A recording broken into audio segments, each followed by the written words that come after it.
Je suis en compagnie de Sophie. Sophie, elle est jurée du stand propreté. Il faut savoir que c'est la première fois ici à Metz, à cette compétition des métiers du Grand Est, que le stand propreté a été mis en place et il y a une compétition. Et là, donc on a Sophie, jurée, et on a Mathéo ici qui passe justement la compétition. Alors, les métiers de la propreté, c'est quoi précisément? C'est vrai que tout à l'heure, quand je te disais, c'est des travailleurs de l'ombre. Ils arrivent avant que nous, on aille bosser et ils reviennent quand nous, on a fini de bosser. Alors expliquez-nous, les métiers de la propreté, ça englobe quoi précisément? Alors, les métiers de la propreté, ce sont plusieurs techniques professionnelles. Donc, le bio-nettoyage, donc dans toutes les structures médico-sociales. Ça va être aussi des techniques d'entretien courant, comme tu disais, du coup, le soir ou le matin. Effectivement, on ne voit pas, ce sont des travailleurs qu'on ne voit pas, mais qui sont très très riches et très précieux pour que tout le monde se sente bien. C'est très agréable d'arriver dans un bureau qui est nickel chrome et qui sent bon. Mais c'est vrai, hein? Vraiment. Et puis il y a aussi toutes les techniques de rénovation. Donc là, Mathéo, il est en train de réaliser un shampoing moquette. De rénovation? Oui, voilà, de rénovation. Donc on rénove, on fait aussi des décapages, par exemple. On rénove un sol plastique ou textile. Voilà, ça peut être différents supports en fait. Alors je voudrais qu'on casse certaines images d'Épinal.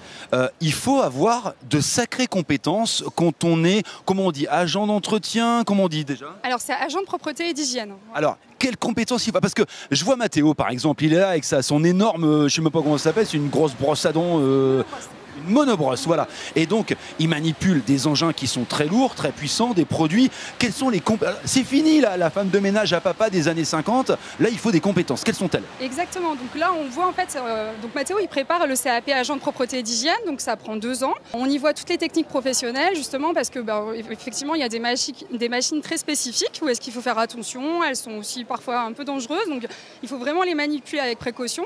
Et pendant 2 ans, du coup, on voit... 2 ans? Oui, voilà. On voit toutes ces techniques professionnelles en faisant attention bien sûr à l'ergonomie. On intègre aussi beaucoup le numérique maintenant dans les métiers de l'entretien et de la propreté. Voilà. Alors, on est d'accord, Sophie, là il est en train de passer le concours, la compétition. Comment il se débrouille là, Mathéo? Il se débrouille bien, Mathéo.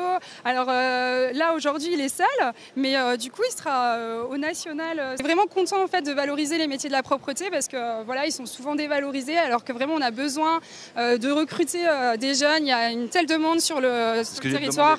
Les entreprises ont un peu des difficultés à recruter les jeunes. Donc voilà, quand on a du personnel formé et avec des techniques professionnelles, ils sont très contents. C'est une grande première, vous avez compris, les métiers de la propreté sont demandeurs, les métiers de la propreté sont beaux. Je vais marquer mon territoire, je vais signer de mon empreinte dans la moquette et je vais même te faire un cœur parce que Mathéo, c'est toi qui vas représenter le Grand Est au concours national. Merci beaucoup. Mesdames, messieurs, s'il vous plaît, applaudissements.